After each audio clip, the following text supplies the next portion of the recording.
नमस्कार. Recce healing घेताना किंवा सेल्फ चार्जिंग करताना डोळे बंद असावेत की उघडे असावेत? ॲक्च्युअली डोळे बंद ठेवले काय किंवा उघडे ठेवले काय, इट मेक्स नो डिफरन्स.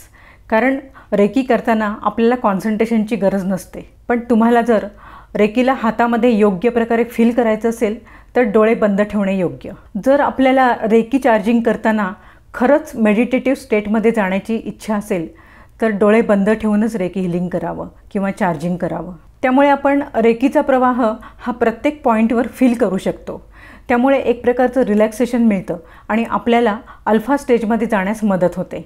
आणि एकदा अल्फा स्टेटमध्ये पोहोचल्यानंतर आपण आपल्या स्वतःला जी काय अफर्मेशन्स देऊ ती डायरेक्ट सबकॉन्शियस माइंडपर्यंत जाऊन पोचतात आणि अर्थातच ती लवकर मॅनिफेस्ट होतात. दुसरा एक प्रकार असा आहे की मंद म्युझिक ऐकत डोळे बंद करून सेल्फ चार्जिंग करणं. यात स्वतःला कुठलेही अफर्मेशन द्यायचे नाही, फक्त म्युझिकचा आणि रेकी चार्जिंगचा अनुभव घ्यायचा आणि आनंद घ्यायचा. रेकी चार्जिंग करताना अफर्मेशन द्यायलाच हवेत अशी काही गरज नाही आहे. पण आपल्याला जर विशिष्ट गोष्ट मॅनिफेस्ट करायची असेल तर वारंवार अफर्मेशन देणं हे गरजेचं असतं.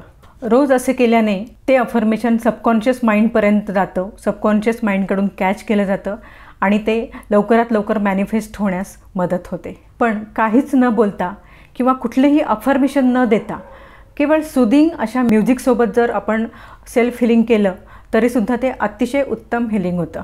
कारण रेकीला स्वतःची अशी प्रज्ञा आहे, स्वतःचा असा कॉन्शियसनेस आहे.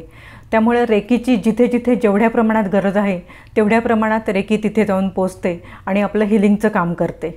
आणि आपले चक्र बॅलन्स झाल्यामुळे, हील झाल्यामुळे, ॲक्टिवेट झाल्यामुळे आपोआपच आपण आपल्या आयुष्यामध्ये सगळ्या सकारात्मक गोष्टी आपल्याकडे आकर्षित करू लागतो आणि आपले आयुष्य सुंदर असा आकार घेऊ लागते. धन्यवाद.